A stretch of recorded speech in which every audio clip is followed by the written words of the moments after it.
Lead कर रही है। और एक तरीके से बात कर ले, जो इंडिया अलायंस से जो उम्मीद नहीं लगा रखी थी, शायद कहीं ना कहीं सत्ता पक्ष के लोगों ने भी उम्मीद नहीं लगा रखी थी, लेकिन अब जो नतीजे सामने आ रहे हैं देखने को, वो नतीजे उलट है, काफी ज्यादा उलट है। क्योंकि एग्जिट पोल्स की बात करें तो एग्जिट पोल्स में भी नतीजे जो कहीं ना कहीं एक तरफा की ओर इशारा कर रहे थे और एक तरफा ही नजर आ रहे थे, क्योंकि जिस तरीके से बीजेपी की बहुमत दिखाई जा रही थी। लेकिन अब जो नतीजे हैं, सुबह से ही हम आपको आंकड़े दिखा रहे हैं, लोगों का जो लीड है, जो आंकड़े हैं और जो डेटा वो हम आपसे साझा कर रहे हैं, तो वो कहीं ना कहीं इस ओर ही इशारा कर रही है। क्योंकि जिस तरीके से कहीं ना कहीं उम्मीद नहीं थी, जनता भी एक तरीके से कयास लगाई थी। और यहाँ पे एक साइलेंट वोटर्स की भी बात कही जा रही है कि साइलेंट वोटर्स की वजह से भी ये बहुत बड़ा बदलाव देखने को भी सामने मिला है।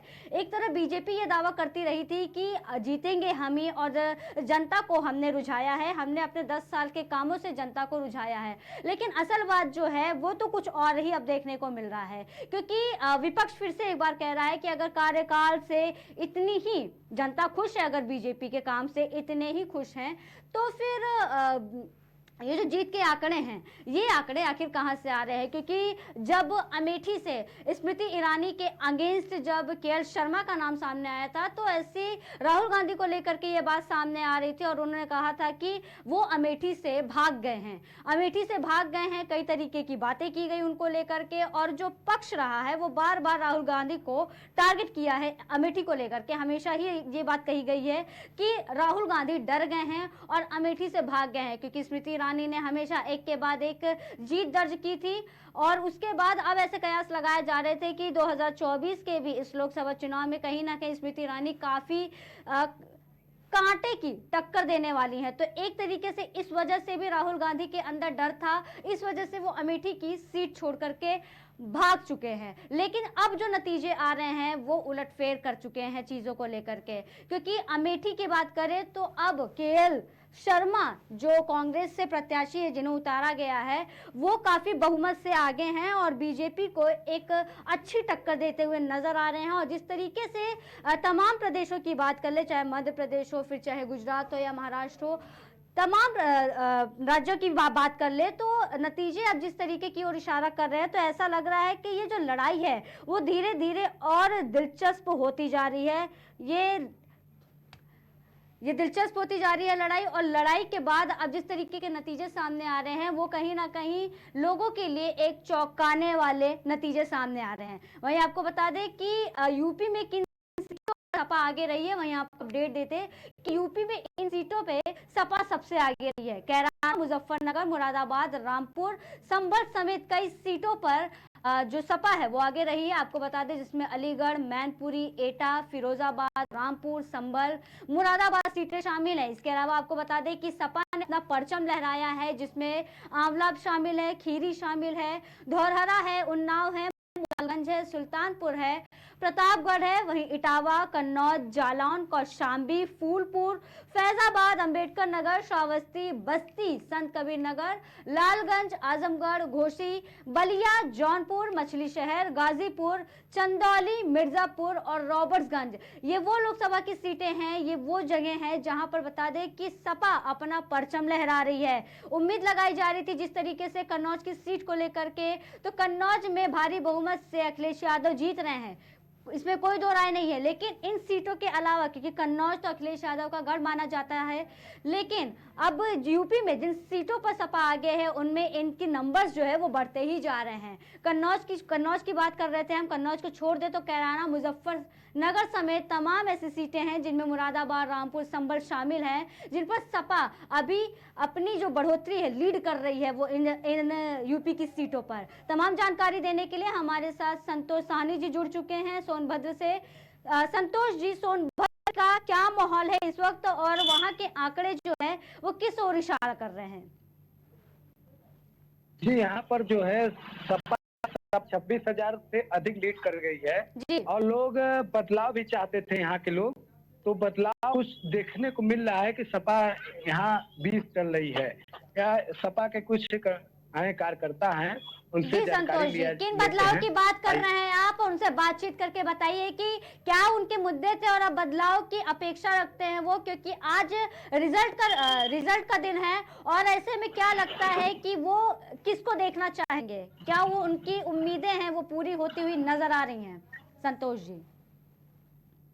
जी, आप बताइए कि जो सपा इसमें लीड कर रही है 26 से आगे चल रही है, तो क्या उम्मीद रखते हैं कि आप सपा से? देखिए, जनपद सोनभद्र जो कि आदिवासी क्षेत्र, पिछड़ा क्षेत्र है और यहाँ पे लगातार समाजवादी पार्टी मजबूती से खड़े रहने का काम की है। माननीय मैं राष्ट्रीय अध्यक्ष श्री अखिलेश यादव जी को धन्यवाद दिल से देना चाहता हूँ। जिस तरह आदिवासियों के लिए वो सदैव खड़े रहे हैं और इस बार भी खड़े रहे हैं। पिछले पनौती में आपने देखा जो है भाजपा के 4 विधायक, 1 सांसद रहने के वर्तमान में जो है कि एक मंत्री भी है यहाँ पे। जिस तरह की जो ग्रामीण क्षेत्र होने के कारण जो है कई जगह पे जो है काम नहीं हो पा रहे हैं। जिस तरह जनता जो है एकदम हताश है, नाराज हो गई है और छात्र, नौजवान, युवा बेरोजगार हो गए हैं। समझ लीजिए इस तरह की जनता को एकदम धिक्कार देना चाहिए। इस तरह जनता जो है आज जो है समाजवादी पार्टी को बढ़ चढ़ के वोट दी है। माननीय राष्ट्रीय अध्यक्ष श्री अखिलेश यादव जी को मैं दिल के गहराइयों से धन्यवाद देता हूँ।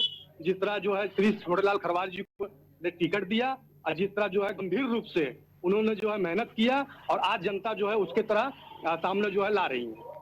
जी, आप देख रहे हैं कि यहाँ खुशी का माहौल है। सपा कार्यकर्ताओं में कह रहे हैं कि जो विकास नहीं कर पाए, यहाँ के जो छोटेलाल खरवार बने हैं, यहाँ लोकल प्रत्याशी भी हैं और इन सपा कार्यकर्ताओं में काफी खुशी का देखने का माहौल दिख रहा है यहाँ पर। और कुछ सपा के कार्यकर्ता भी हैं, आप भी पूछ सकते हैं हमें। जी संतोष जी, जैसा कि हमने हमारी आपसे बात हुई रॉबर्ट्सगंज सीट को लेकर के, तो ये बात कही गई थी लोगों के द्वारा कि कई कामों को लेकर के वो नाखुश है, जिसको लेकर के जब आखिरी चरण में चुनाव भी हुए रॉबर्ट्सगंज में, तो वहां पर समय रहते एक वोट तक नहीं डाला। सुबह 10 बजे तक का समय था जहां पर एक वोट मतदाता नहीं पहुंचा अपने मत का इस्तेमाल करने के लिए। तो काफी लोगों में रोष देखने को मिला है, काफी लोगों में ये नाराजगी रही कि जिनको उन्होंने पहले सौंपा, जिम्मेदारी सौंपी, जिसे प्रत्याशी चुना, वो उनकी उम्मीदों पे खरा नहीं उतर पाए। तो अब क्या लगता है किस तरीके की उम्मीद रखते हैं और क्या लगता है कि जो मांगे उनकी अधूरी रह गई थी उन मांगों को मद्देनजर रखा जाएगा या नहीं संतोष? जी जी, यहाँ पर जो है जिस प्रत्याशी को चुना गया है, जो आदिवासी क्षेत्रों में अभी तक ऐसे क्षेत्र है जहाँ पर नेटवर्क नहीं है, लोग इससे नाराजगी जताते हुए लोग बदलाव करने के लिए सोचे हैं।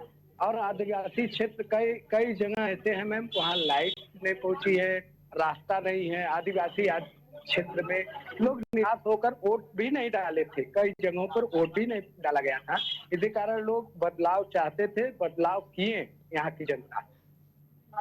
जी संतोष जी, मैं देख सकती हूँ आपके आसपास कई लोग हैं, तो उनसे बताइए कि उनमें किस तरीके का उत्साह है, क्योंकि आज नतीजे सामने हो जाएंगे और किसको प्रधानमंत्री बनते हुए देखना चाहते हैं और उत्साह क्या है उनके अंदर। जी जी, आप बताइए कि आप आज चुनाव का मतलब मतगणना का लाए थे, आप उत्साह पूर्वक किसको आप देखना चाहते हैं प्रधानमंत्री बनना?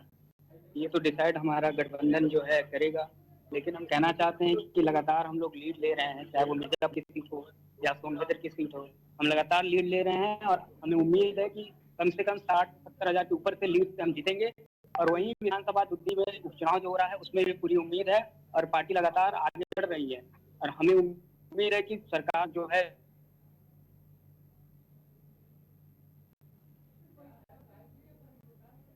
संतोष जी, हम आपको सुन नहीं पा रहे हैं, कुछ नेटवर्क इशू है आपकी तरफ से।